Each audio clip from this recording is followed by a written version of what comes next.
That camera was empty, Claire whispered to herself as cold rain slid down the collar of her coat. So why did he look nervous holding it? The question stayed in her head while she stood alone outside Daniel Mercer's apartment building in downtown Seattle, watching the elevator numbers descend behind the glass lobby wall.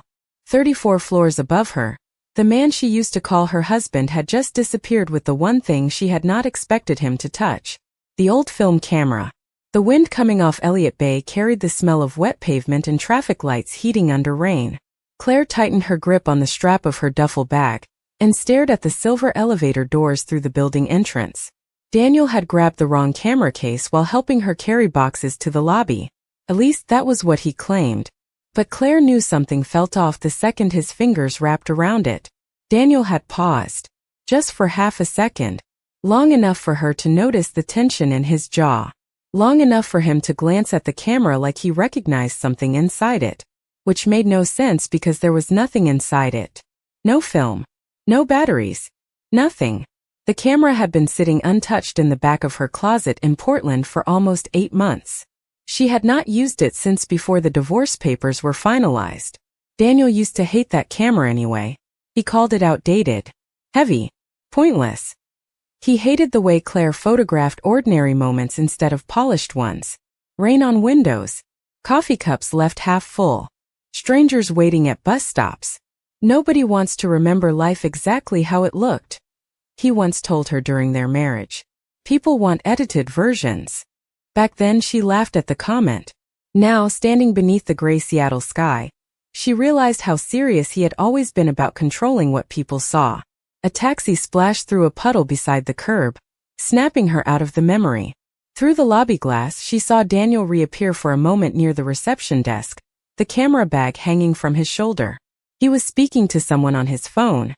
Fast, low, restless. Then his eyes lifted toward the street. Toward her. Claire felt something strange tighten in her chest. Daniel almost never looked unsettled. During 10 years of marriage, she had seen him calm through lawsuits, business deals, delayed flights, even their divorce hearing. But now his expression looked different. Not angry, not sad, nervous. The elevator doors opened again. He stepped inside without waving goodbye, without texting her, without saying he would mail the camera back. The doors slid shut. Claire stood motionless beneath the rain while the elevator climbed higher and higher until the numbers disappeared. Somewhere behind her, a train horn echoed across the city. She pulled her coat tighter and began walking toward the parking garage 3 blocks away. Water soaked through her boots with every step. Her reflection drifted beside her in dark storefront windows. Tired eyes, blonde hair damp from the weather, a face that looked older than 34 tonight. Portland suddenly felt very far away. By the time she reached her car, her phone vibrated. One new message from Daniel. Short. Casual. Too casual. I think I grabbed your camera by mistake. I will send it tomorrow. Claire stared at the message while rain tapped against the windshield. Her thumb hovered above the keyboard, but she did not type anything back. Instead, she opened the glove compartment and pulled out an old receipt from a camera supply store in Portland. The date printed across the top stopped her cold. 8 months ago, the same week she packed the camera away. Claire slowly leaned back against the seat. The camera had been empty when she stored it. She remembered checking it herself. No film roll. No unfinished photos. Nothing at all. Outside, Seattle traffic moved through the rain in blurred white and red streaks. Claire looked down at Daniel's message one more time. Then she whispered the question again into the silence of the car. So why did he look afraid to touch it? Portland woke beneath a ceiling of gray clouds and steady November rain. Water slid down the windows of Claire Whitmore's apartment in long crooked lines, while the city outside moved slowly through the cold morning traffic. A delivery truck hissed past.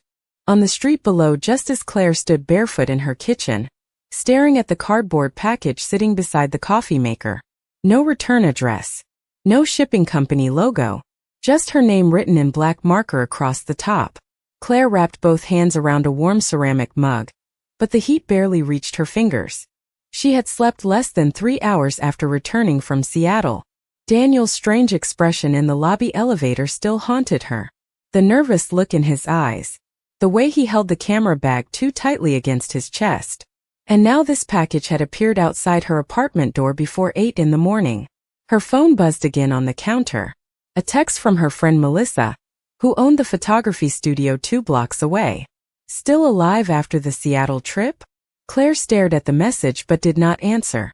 Her attention stayed fixed on the box. Rain tapped softly against the windows while the old radiator hummed in the background. Finally, she slid a butter knife beneath the tape and lifted the cardboard flaps open. Inside was her camera bag. Claire immediately felt tension tighten in her stomach. The leather strap was damp, like it had been left outside recently. She slowly pulled the camera free and checked the body. Same scratches near the lens mount. Same faded sticker near the bottom corner from a road trip years ago. It was definitely hers. But underneath the camera sat something else. A small cream-colored envelope. No name. No note. Claire frowned and pulled it open carefully. Several developed photographs slid onto the kitchen counter beneath the pale morning light. She blinked in confusion. I never printed these photos, and I definitely never took this one. Her own voice sounded distant in the quiet apartment. Claire picked up the top photograph. A rainy train platform somewhere in Seattle. The timestamp in the corner showed a date from 2 months ago. Her chest tightened instantly. She had not even been in Seattle 2 months ago. The second photo showed Daniel standing outside a cafe at night wearing a charcoal coat she recognized from their marriage. He looked distracted like someone waiting for a call. The third photo unsettled her most. A blurry street corner. Neon lights reflected in puddles. A shadowed figure near a newspaper stand. The framing looked exactly like Claire's style of photography. Quiet. Observational. Intimate. But she had no memory of taking it. None. A sudden knock at the apartment door made her flinch. She quickly stacked the photographs together before opening it. Melissa stood there holding 2 paper coffee cups beneath a dripping umbrella. You disappeared after Seattle, Melissa said softly as she stepped inside. I figured you needed caffeine. Claire forced a tired smile and moved aside. Melissa stopped halfway into the apartment when she noticed the photographs spread across the counter. Working already? Claire hesitated. Not exactly. Melissa picked up one of the prints carefully. These are beautiful. Then her expression shifted. Wait, is that Daniel? Claire nodded once. The room suddenly felt colder. Melissa looked between Claire and the photographs. Did he send these? I do not know. Claire crossed her arms tightly. That is the problem. Outside, the rain intensified against the windows. Traffic lights painted soft red reflections across the apartment walls while Melissa studied the photos again. Claire, she said quietly, these look recent. Claire swallowed hard. They cannot be. For a long moment, neither woman spoke. Then Claire slowly carried the photographs into the living room and spread them across the coffee table beneath the dim yellow lamp beside the couch. H2.3 unfolded in silence as she arranged every image side by side, studying them carefully one at a time while evening shadows slowly filled the apartment around her. Melissa remained nearby, watching her friend's face grow paler with every photograph. Claire leaned closer to one image showing Daniel near a downtown intersection at night. Something about the background bothered her. A reflection in a store window. A shape standing near the edge of the frame. Her pulse quietly quickened. Then she noticed it. The same man appeared in another photo. And another. Always distant. Always blurred. Always somewhere behind Daniel. The rain finally stopped sometime after midnight, but Portland still looked washed in silver when Claire woke the next morning. Weak winter light slipped through the blinds of her apartment, painting pale stripes across the photographs scattered over the coffee table. She had fallen asleep on the couch sometime after 3 with one of the pictures still resting in her hand. The same man. Same dark coat. Same distant posture standing behind Daniel in photo after photo. Claire sat up slowly and rubbed her tired eyes while the old radiator clicked softly in the corner. Her neck ached from sleeping upright, but something deeper unsettled her more. Recognition. A feeling she could not fully explain yet. Melissa was asleep beneath a blanket in the armchair nearby, her empty tea mug balanced dangerously close to the edge of a side table. Outside, delivery trucks rumbled through wet streets while pedestrians hurried beneath umbrellas toward downtown offices. Claire quietly reached for the stack of photographs again. The image with the downtown intersection stayed on top. Daniel stood beneath a glowing theater sign while reflections from traffic lights blurred across the pavement around him. And there, near the edge of the frame, partially hidden behind a newspaper stand, stood the same man again. Claire narrowed her eyes. Something about his face felt painfully familiar. She carried the photograph to her small desk by the window and opened her laptop. The room filled with the soft hum of the computer while gray morning clouds drifted low above the city skyline outside. Claire scanned the image carefully and enlarged the background little by little. Pixels sharpened slowly across the screen. The newspaper stand. The wet sidewalk. The shadowed figure. Then her breath caught in her throat. Wait. I know that face. Melissa stirred awake behind her. What? Claire did not answer immediately. Her fingers froze above the keyboard as another memory surfaced. Late one night months earlier, she had been editing family portraits while a local news broadcast played quietly in the background. A missing persons segment. A college student. Blonde hair. Red coat. Claire suddenly grabbed another photograph from the coffee table and zoomed into its background. Her pulse began to climb. There she was. A young woman standing beside an old payphone under a flickering street lamp, one hand pressed against her forehead like she had been crying moments earlier. The image quality was grainy, but Claire knew instantly she had seen her before. Melissa slowly walked over behind her. Claire swallowed hard. She was on the news. The apartment suddenly felt colder. Melissa leaned closer to the laptop screen. You are sure? Claire nodded faintly. Last year. Missing persons report. Neither woman spoke for several seconds. Rainwater dripped steadily outside the fire escape while distant sirens echoed somewhere downtown. Claire's stomach tightened as she opened a browser and searched local Portland archives. Her hands trembled slightly on the keyboard. After a few moments, an old article appeared. Missing University of Washington student identified as Olivia Grant. Last seen near Seattle Transit District 11 months earlier.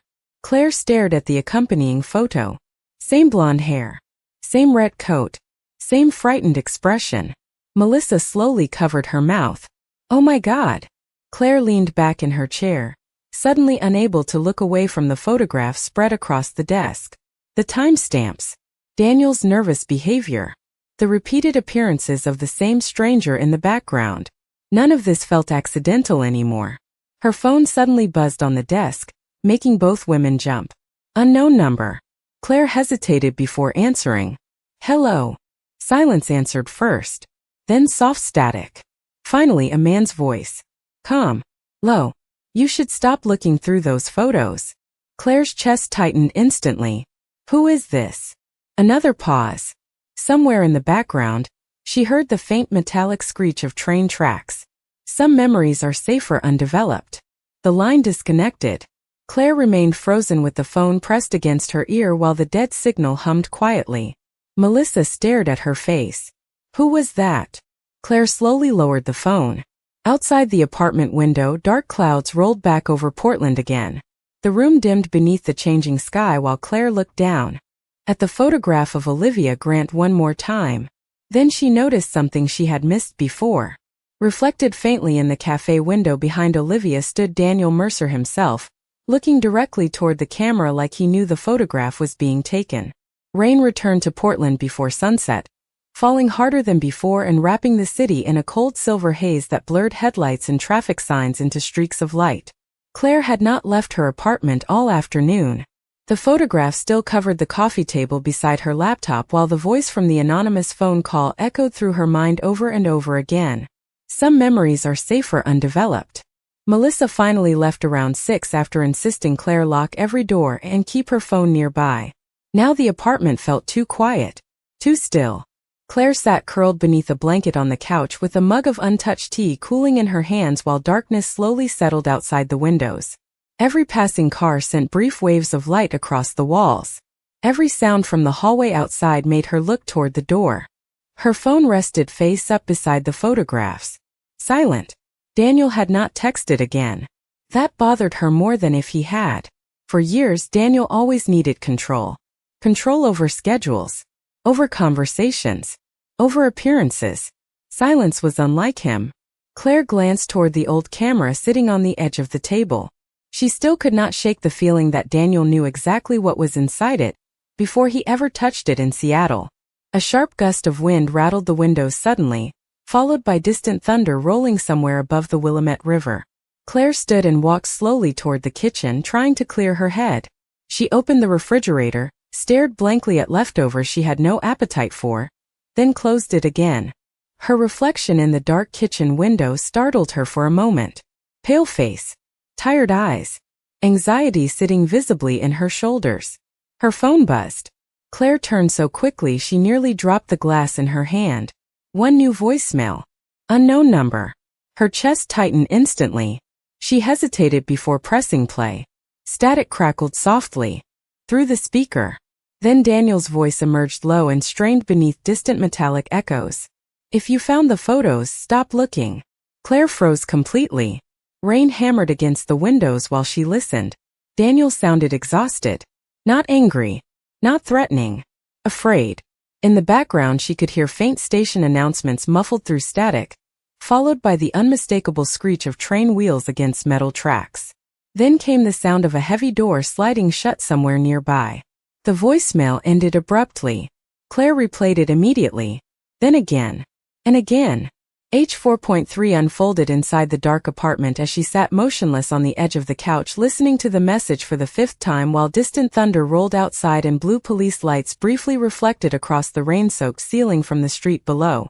Every detail mattered now. The train sounds. The door. Daniel's breathing between words. Claire grabbed a notebook from the coffee table and wrote everything down while the voicemail replayed quietly beside her. Portland Union Station? Seattle Central Terminal? She closed her eyes, trying to isolate the background sounds. Somewhere beneath the static, she thought she heard a woman's voice over an intercom announcing arrivals. Then another detail surfaced in her memory. Daniel hated trains. During their marriage he refused to use public transit whenever possible. He once told her crowded stations made him anxious because there were too many eyes everywhere. So why would he be near one now? Another knock suddenly echoed through the apartment door. Claire jumped hard enough to spill tea onto the blanket beside her. Her pulse raced while she stared toward the hallway. The knock came again. Slow. Measured. She approached cautiously and checked through the peephole. An older man in a dark maintenance jacket stood outside holding a small package. Delivery for Claire Whitmore, he called through the door. Claire opened it carefully but kept the chain lock attached. I did not order anything. The man shrugged. Someone downstairs asked me to bring it up. Said it was urgent. Claire accepted the small padded envelope with trembling fingers. By the time she looked back up, the man was already walking toward the elevator. She closed and locked the door immediately. The envelope felt light. Inside was a single train ticket from Seattle to Portland dated 3 weeks earlier. No name attached. Just one handwritten sentence across the back in black ink. He tried to leave with them. Claire stared at the words while thunder shook softly through the city outside. Then her phone vibrated again. Another unknown call. This time when she answered, nobody spoke at all. But somewhere faintly through the silence, Claire heard the distant sound of a train arriving at a station.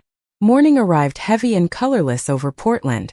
Low clouds pressed against the skyline while cold winds swept fallen leaves through the streets around Union Station. Claire had not slept. She sat inside a small cafe across from the station entrance with the photographs spread carefully across a corner table beside 2 untouched cups of coffee. The cafe smelled faintly of cinnamon and roasted espresso beans. But even the warmth inside could not quiet the unease sitting in her chest. Outside the window, commuters hurried through the cold beneath umbrellas, while trains arrived with long metallic sighs that echoed through the damp morning air.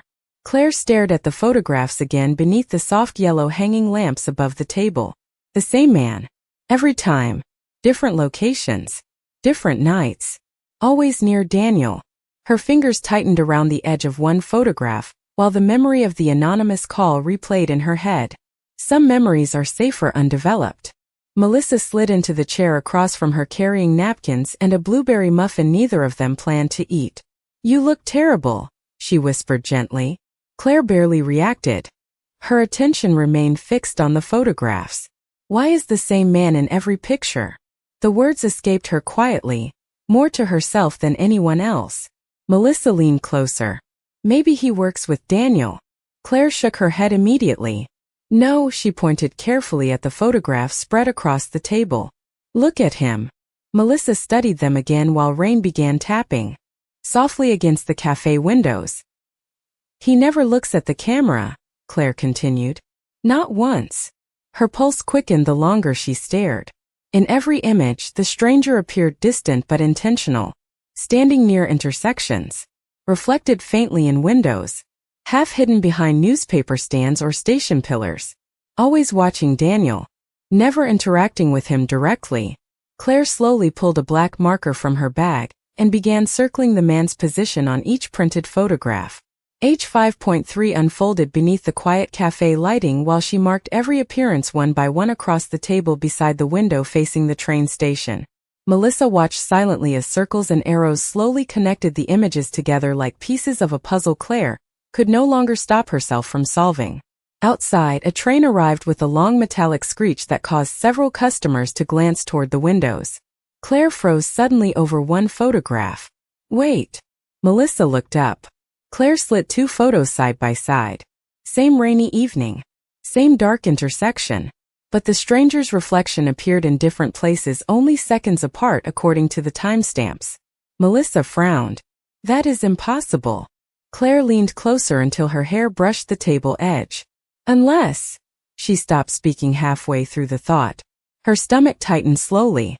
The stranger was not following Daniel randomly. He was documenting him. The realization settled heavily over the table between them.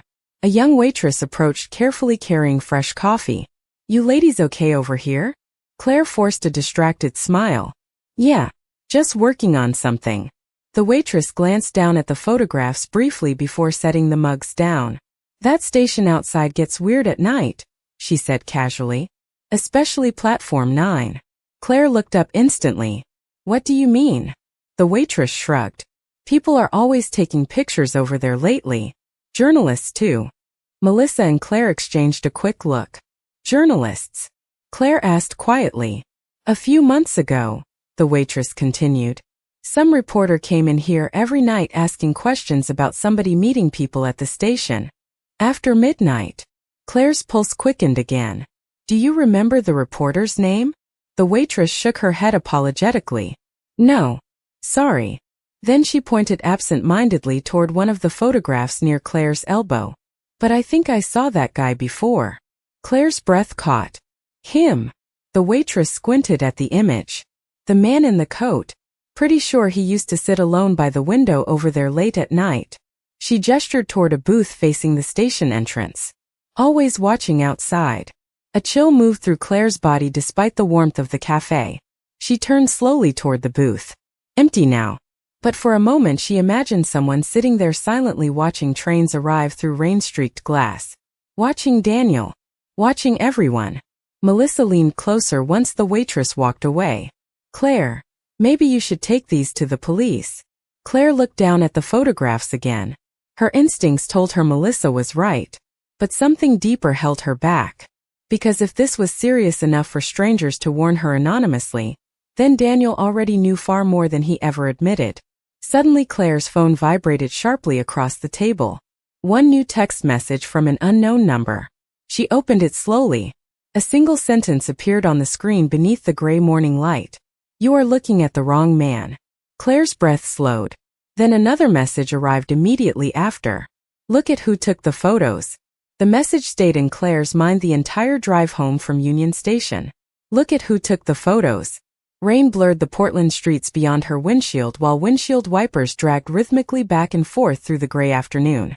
Melissa had offered to stay with her again, but Claire declined this time. She needed silence. Needed space to think.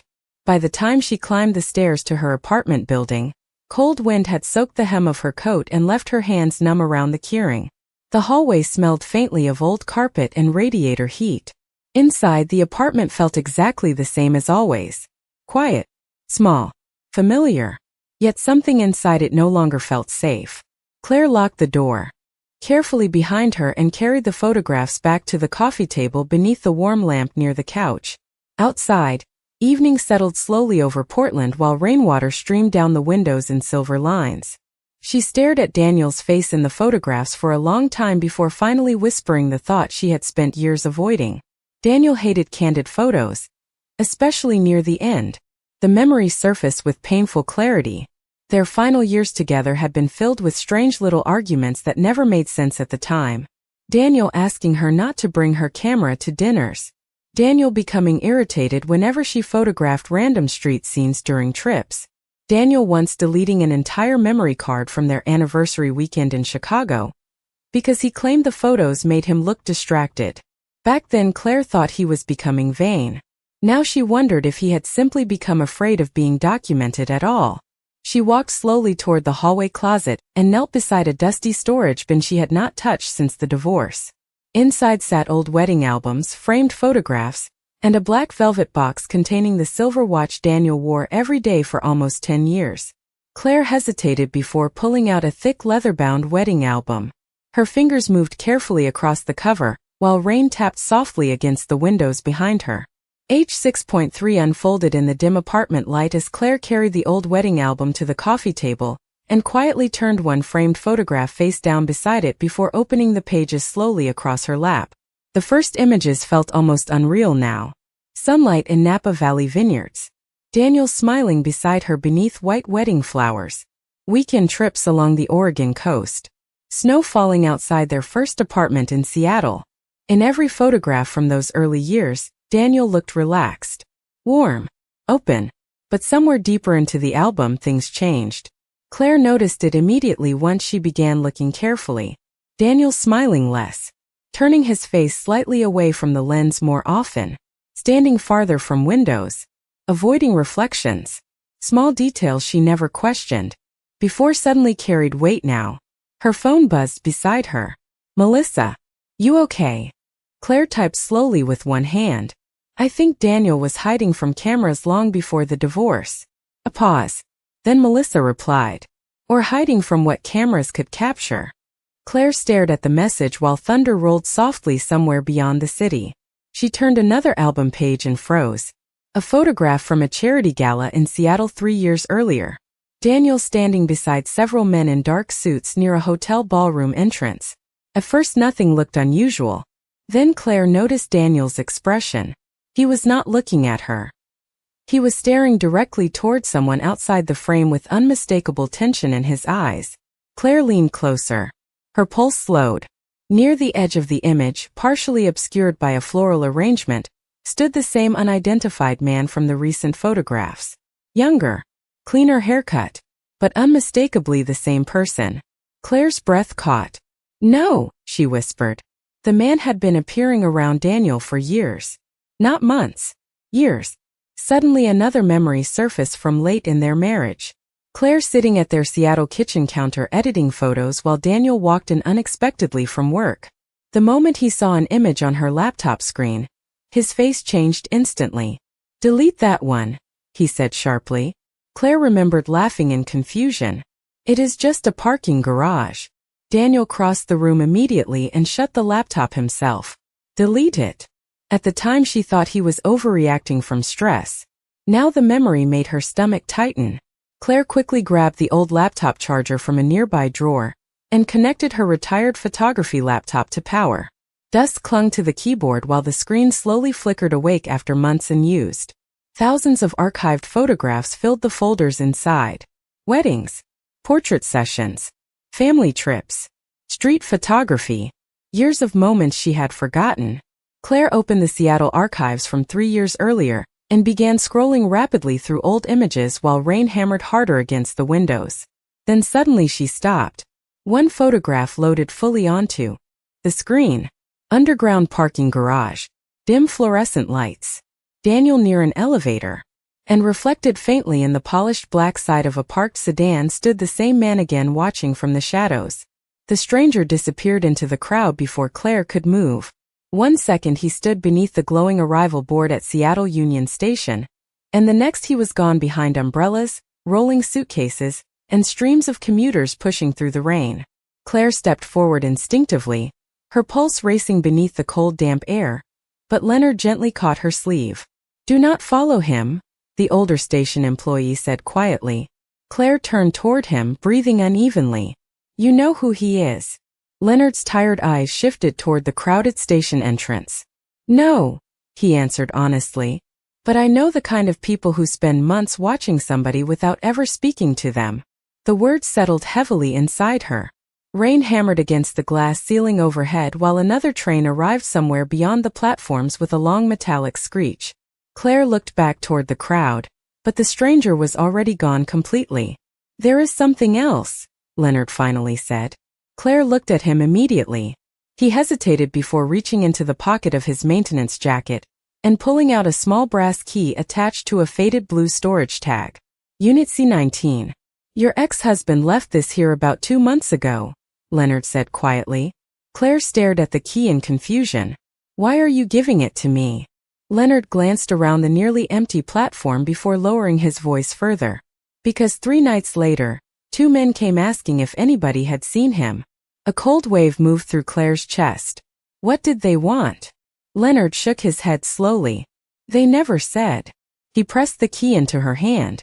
But Daniel looked terrified the last time I saw him. The rain outside intensified as Claire left the station 30 minutes later carrying the brass key tightly inside her coat pocket. Leonard had given her an address near the industrial waterfront south of downtown Seattle. A private storage facility surrounded by shipping yards and empty warehouses. By the time Claire reached it in a rental car, dusk had already settled across the city in deep blue shadows. Wind pushed rain sideways across the empty parking lot, while cargo cranes loomed silently against the cloudy skyline near Elliott Bay. The facility itself looked nearly abandoned. One flickering neon sign buzzed weakly above the office window while rows of storage buildings stretched into darkness behind chain-link fencing. Claire parked slowly and stepped out into the freezing rain. Her boots splashed through shallow puddles as she approached the office entrance. Inside, an older woman with silver hair sat behind the counter watching a small television mounted near the ceiling. She looked up over reading glasses as Claire entered dripping rainwater onto the tile floor. You are out late, the woman remarked casually. Claire forced a polite smile. I need to check a storage unit. She slid the brass key across the counter. The woman glanced at it briefly. C building. End of the row. Claire hesitated. Was the unit rented by Daniel Mercer? The woman's expression shifted almost invisibly. I do not discuss customers. But after a pause she quietly added, nobody has visited that unit in weeks. Outside again the wind felt even colder now. Claire walked slowly between long rows of metal storage doors while overhead security lights flickered through the rain. Everything around her felt hollow and distant except for the sound of water striking metal roofs above. Unit C-19 waited near the far end beneath a broken security camera blinking weakly red. Claire stopped in front of the rust-colored door and stared at the brass key trembling slightly in her hand. Every instinct told her to leave. To walk away before whatever Daniel had hidden became her problem too. But another part of her needed answers now more than safety. She unlocked the door carefully and pulled it upward. The smell of dust and cold concrete drifted outward immediately. Darkness filled the narrow storage unit except for faint neon light bleeding through the rain outside. Claire stepped inside cautiously and found a hanging pull chain near the entrance. The overhead bulb flickered alive with a soft electrical hum. H8.3 unfolded beneath the dim fluorescent light as Claire slowly placed boxes of documents, old photographs, external hard drives, and sealed envelopes one by one across the cold concrete floor while rain echoed softly against the metal roof overhead. Her breathing slowed as realization settled over her. There were no stolen valuables. No hidden cash. No weapons. Just evidence. Stacks of printed emails. Financial reports. Photographs of meetings inside luxury hotels and private train cars. Claire picked up one folder and opened it carefully. Inside sat dozens of photographs taken from long distances through windows and reflections. Politicians. Real estate executives. Investors. Familiar Seattle names she recognized from local news. Then her eyes stopped on one image near the bottom of the stack. Daniel himself standing alone inside Union Station looking directly toward the camera. On the back of the photograph, written in black ink, were 4 words that made Claire's blood run cold. Someone followed him too. The rain finally stopped sometime after midnight, leaving Seattle wrapped in cold fog drifting between warehouse rooftops near the waterfront. Claire remained inside storage unit C-19 long after the facility office lights shut off for the night. The dim fluorescent bulb above her buzzed softly while folders, photographs, and hard drives covered the concrete floor around her in uneven stacks. Her knees ached from crouching over documents for hours, but she barely noticed anymore.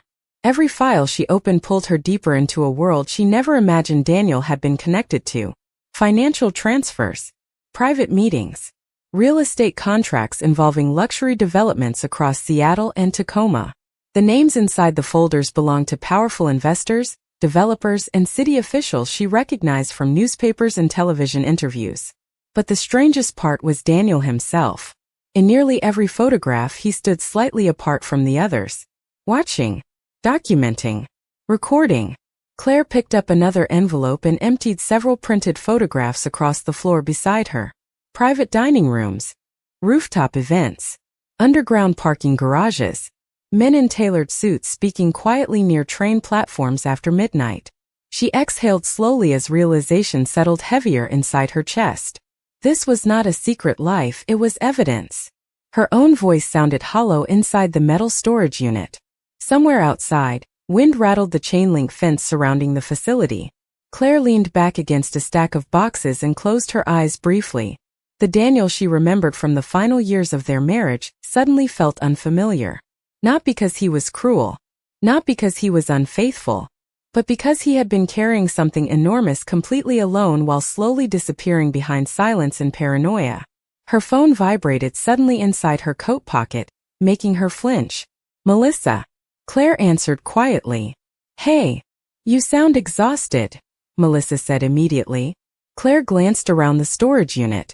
"I found something bigger than I expected." "Claire," Melissa lowered her voice carefully, "you need to think about calling somebody." Claire stared at the scattered documents around her. "I do not even know who to trust yet." Silence passed briefly between them. Then Melissa asked softly, "Do you think Daniel was involved?" Claire hesitated.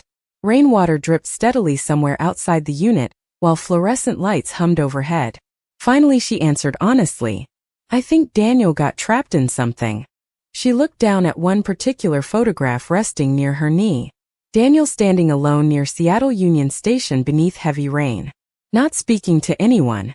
Just holding a camera in both hands with exhaustion visible even through the grainy image. Melissa exhaled slowly through the phone. "Then why hide all this from you?" Claire had no answer. Not yet. After the call ended, Claire continued searching through the storage unit until she discovered a small gray lockbox hidden beneath a stack of accounting files. The key from the station opened it perfectly. Inside sat a flash drive, several train tickets, and a folded piece of paper containing a single handwritten name. Naomi Reed, Tacoma Independent Press. Claire frowned immediately.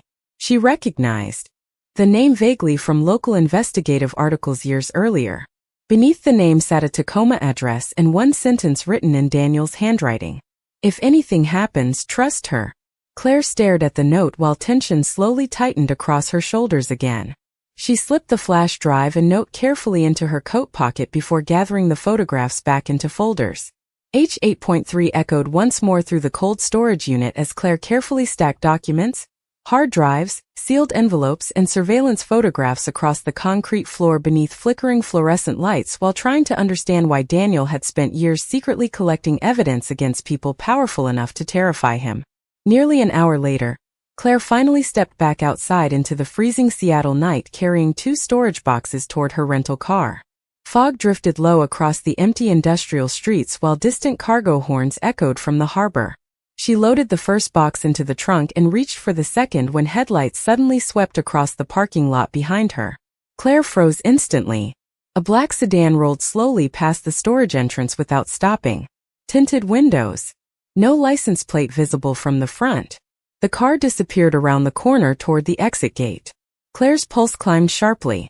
She hurried to place the second box inside the trunk just as her phone buzzed again. Unknown number. Her hands trembled slightly before answering. "Hello." A woman's voice spoke quietly through static. Calm. Controlled. "Your ex-husband was not hiding from the truth. He was carrying it." Claire's breath caught immediately. Who is this? A pause. Then the woman answered. My name is Naomi Reed. Claire looked around the dark parking lot instinctively, while cold wind swept rainwater across the pavement. Daniel said if you ever found the storage unit, Naomi continued softly, it means somebody else already knows you did too. The line went silent for one terrible second before Naomi added one final sentence. You need to leave that facility right now. Claire left the storage facility less than 2 minutes after Naomi Reed warned her to leave. Fog rolled heavily across the industrial streets while her rental car headlights cut pale tunnels through the darkness near the Seattle waterfront. She kept checking the rearview mirror every few seconds during the drive north, half expecting the black sedan to appear behind her again. But the roads remained mostly empty except for delivery trucks and occasional late-night traffic moving toward downtown. Naomi gave her only one instruction before hanging up. Tomorrow night. Harborview Gallery. 7th Avenue. Bring the camera. Claire almost laughed when she first heard it. A gallery opening sounded absurd compared to hidden evidence and anonymous warnings. But Naomi insisted. That is where he will be. Claire barely slept at the small hotel she booked near Pike Place Market. Every sound from the hallway outside her room made her sit upright in bed. The boxes from the storage unit sat untouched beside the desk beneath the dim lamp while rain tapped softly against the hotel windows overlooking Elliott Bay. Around 4 in the morning, Claire finally opened the old camera again and stared at it resting in her hands beneath the pale light. Heavy metal body. Scratched leather grip. Ordinary enough to miss in a crowd. Yet somehow it had become the center of everything. By the following evening, Seattle looked transformed. Rain had stopped completely for the first time in days, leaving the city glowing beneath cold white lights reflected across wet streets and glass buildings. Harborview Gallery stood near the edge of downtown, inside a renovated brick warehouse overlooking the bay. Luxury cars lined the curb while guests in dark coats and polished shoes moved beneath glowing entrance lanterns. Claire paused across the street before entering. Her pulse quickened as she tightened her grip around the camera hanging from her shoulder. Through the gallery windows she could already see photographers, investors, politicians, and journalists drifting through elegant white rooms filled with black and white photography exhibits. Everything looked expensive, controlled, curated. Exactly the kind of place Daniel used to thrive in. H10.3 unfolded beneath the sharp gallery lights as Claire slowly walked through the crowded exhibition space with the old camera held carefully against her chest, while conversations softened around her and crystal glasses reflected white light across the polished floors. Every step felt heavier than the last. Claire spotted Naomi Reed first near the back wall beside a series of framed train station photographs. Early 40s. Sharp eyes. Dark red coat. Calm posture that carried the quiet alertness of someone used to watching rooms carefully. Naomi approached without smiling. You came. Claire lowered her voice immediately. You said Daniel would be here. Naomi glanced toward the center gallery room. He was supposed to be. Before Claire could answer, movement across the room caught her attention instantly. Daniel Mercer stood near the far end of the gallery beneath suspended white lights speaking quietly with a gray-haired man in an expensive navy coat. Claire's breath caught painfully. He looked thinner than she remembered. Exhausted. His posture carried the same tension she had seen growing during the last years of their marriage, except now it looked impossible for him to hide. And then it happened. Daniel lifted his eyes across the crowded room and saw her. H10.1 settled into the silence between them immediately. The moment he saw the camera, he stopped breathing for a second. Claire watched it happen clearly. The subtle pause. The tightening in his expression. The way his entire body seemed to freeze beneath the gallery lights the instant he recognized the old camera hanging from her shoulder. Not anger. Not shock. Fear. Naomi noticed it too. Now you understand, she whispered carefully beside Claire. Daniel excused himself from the conversation almost immediately and began walking toward them through the crowded gallery. Around them, guests continued sipping champagne and admiring framed photographs completely unaware of the tension cutting quietly through the room. Claire's heartbeat pounded harder with every step he took closer. This was the first time she had stood face to face with him since Seattle. Since the photographs. Since the storage unit. Daniel finally stopped only a few feet away from her beneath a hanging light display. For a moment neither of them spoke. Claire noticed faint shadows beneath his eyes. Sleeplessness. Stress. He looked older somehow. "Claire," he said softly. Her throat tightened hearing her name in his voice again. "You should not have brought that here." Claire glanced down briefly at the camera against her chest. "Why?" Daniel looked around the gallery carefully before answering. "Because people in this room know what it contains." A chill moved through Claire immediately. Naomi stepped slightly closer beside her. Daniel's eyes flicked toward Naomi with visible frustration. "You involved her?" Naomi answered calmly. She was already involved the moment somebody mailed her the photographs. Daniel looked back toward Claire again, exhaustion visible across his face now. "I tried to keep you away from this." Claire stared at him in disbelief. "By lying to me for years?" Before Daniel could answer, a sudden camera flash exploded somewhere nearby. All three of them turned instinctively toward the entrance. Claire's stomach tightened instantly. Standing near the doorway beneath the gallery lights was the same silent man from the photographs watching them across the crowded room once again. The gallery grew quieter after the camera flash. Conversation softened into nervous murmurs beneath the white hanging lights while guests pretended not to notice the tension spreading across the exhibition hall. Claire stood frozen beside Naomi Reed and Daniel Mercer, her eyes locked toward the entrance where the stranger had appeared moments earlier. But now he was gone again. Vanished into the crowd with the same unsettling ease as before. Daniel exhaled slowly beside her and rubbed one hand across his face like exhaustion had finally become impossible to hide. "We need to leave," he said quietly. Naomi crossed her arms. "Too late for that." Claire looked between them. "Who is he?" Neither answered immediately. The silence itself felt heavier than words. Around them, waiters carried trays of champagne between framed black and white photographs mounted across the gallery walls. A jazz piano track drifted softly through. Hidden speakers overhead while rainwater still glistened across the street outside the tall warehouse windows. Everything looked elegant, controlled. But beneath it all Claire felt panic moving quietly through the room. Daniel finally reached carefully toward the old camera hanging from Claire's shoulder. "Give it to me." Claire stepped back instantly. "No," his jaw tightened briefly. "Claire, listen to me. Then tell me the truth." Her voice stayed low but sharp enough to stop him. Daniel glanced around again before speaking quietly. "That camera contains something people have spent months trying to find." Naomi moved closer. "Not just people." Claire stared at both of them.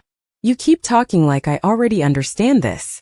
Daniel lowered his voice even further. "Because you are closer than you think." He looked directly at the camera hanging against her coat. "There is still one undeveloped role inside." Claire frowned immediately. "That is impossible." Daniel's expression darkened with exhaustion. "No, it is not." A cold silence settled between them while distant thunder rolled faintly somewhere over Elliott Bay outside. Claire remembered checking the camera months ago. Empty. No film. No batteries. Nothing. Yet Daniel sounded absolutely certain. Naomi leaned toward Claire carefully. The last roll was hidden inside the false compartment. Claire blinked in confusion. False compartment? Daniel reached slowly toward the bottom of the camera body and pressed a tiny recessed latch near the film release. A narrow panel shifted open with a soft click Claire had never heard before. Her breath caught immediately. Inside rested a thin undeveloped film roll sealed carefully in black protective wrapping. "What is on it?" Claire whispered. Daniel looked away briefly before answering. "Everything." The word barely left his mouth before another burst of camera flashes erupted near the center gallery room. Several guests turned suddenly toward a large projection screen mounted across the far wall where the gallery owner was preparing a photography presentation. Naomi's expression changed instantly. "We do not have time." She grabbed Claire gently by the wrist. "Come. With me." Daniel followed quickly as Naomi led them through a side hallway away from the main exhibition floor. The narrow corridor behind the gallery smelled faintly of old brick and fresh paint. Framed photographs leaned unfinished against the walls while distant music from the gallery faded softer behind them. Naomi stopped inside a small private office near the back staircase and locked the door quietly behind them. Claire's pulse still raced. "Somebody needs to explain what is happening." Naomi looked toward Daniel. You should. Daniel stood silently near the window for several seconds, staring down at rain-slick streets below before finally speaking. 2 years ago I started noticing irregular transactions through one of my development accounts. Claire listened carefully while he continued. Money moving through shell companies connected to transportation projects around Seattle. And you investigated it yourself? Claire asked softly. Daniel nodded once. At first I thought it was accounting fraud. He looked down at the camera again. Then I realized people were using private rail contracts and redevelopment projects to hide massive financial transfers. Naomi added quietly. Daniel was never part of the meetings. He was documenting them. Claire's chest tightened. H11.1 settled over the room with painful clarity now. He was not part of the meeting.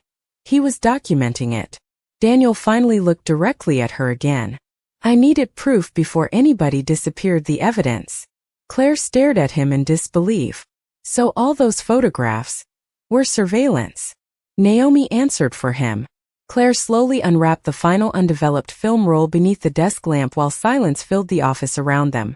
H11.3 unfolded carefully as she placed the last photograph beneath the warm light, and slowly realized the reflection inside the train station glass showed Daniel standing alone in the corner, secretly photographing an entire gathering of powerful businessmen without any of them noticing him. Claire's breathing slowed as the image sharpened fully beneath the light. The reflection changed everything. Daniel was not attending the meetings. He was recording them, watching from reflections, glass, distance. The same way Claire always photographed ordinary strangers. Her eyes lifted toward him slowly. You learned this from me. Daniel gave the smallest nod. You taught me how to notice things people ignore. For the first time since all of this began, Claire saw something inside him that looked almost like relief. Then suddenly Naomi's phone buzzed sharply in her coat pocket. She checked the screen once and her face lost color immediately.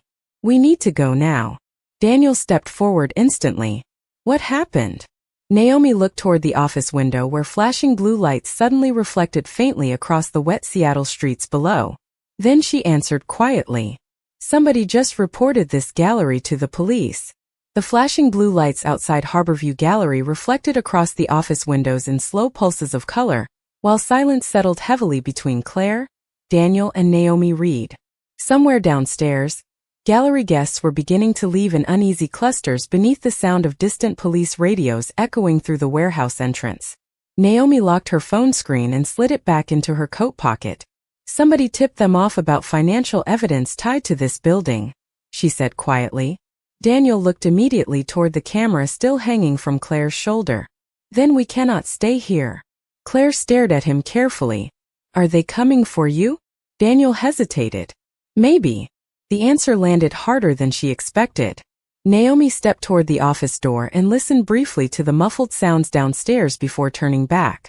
The police are not the problem, she said calmly. The problem is who arrived before them. Claire's pulse tightened instantly. The man from the photographs? Naomi nodded once. His name is Victor Hale. Daniel's expression darkened immediately at the mention of the name. You know him? Claire asked softly. Daniel rubbed one tired hand across his face before answering. He works private security for several investment groups connected to the developments I was investigating. Claire looked down briefly at the old camera resting against her coat. So he has been following you this entire time. Daniel gave a faint nod. At first I thought he was monitoring meetings. He exhaled slowly. Then I realized he was monitoring me. Outside the office window, rain began again in soft silver streaks beneath the police lights below. The city beyond the harbor looked distant and cold through the fog gathering over Elliott Bay. Claire suddenly felt exhausted in a way sleep could not fix. Months of confusion. Years of misunderstandings. Every strange silence during her marriage now rearranged itself into something she had never seen clearly before. Daniel had not been withdrawing from her because he stopped caring. He had been disappearing beneath fear. Naomi moved carefully toward Claire. You still have the film? Claire nodded once. Naomi lowered her voice. Then there is only one thing left to do. Daniel looked immediately toward Claire. No, Claire frowned. No what? Daniel stepped closer. You cannot hand this over yourself. Why not? His eyes held hers for several seconds before he finally answered honestly. Because once those photographs become public, people connected to them will know exactly who exposed everything. Claire looked at the camera in silence. The old metal body suddenly felt heavier than ever before in her hands. Naomi's voice softened slightly. Claire, she paused carefully. This stopped being only Daniel's problem the moment they mailed those photographs to your apartment.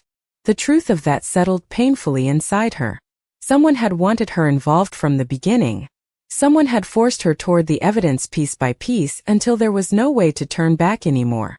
Downstairs, another wave of police radios crackled faintly through the gallery entrance. Daniel moved toward the office door. We need to separate. Claire looked up instantly. What? If they are looking for the camera, they will expect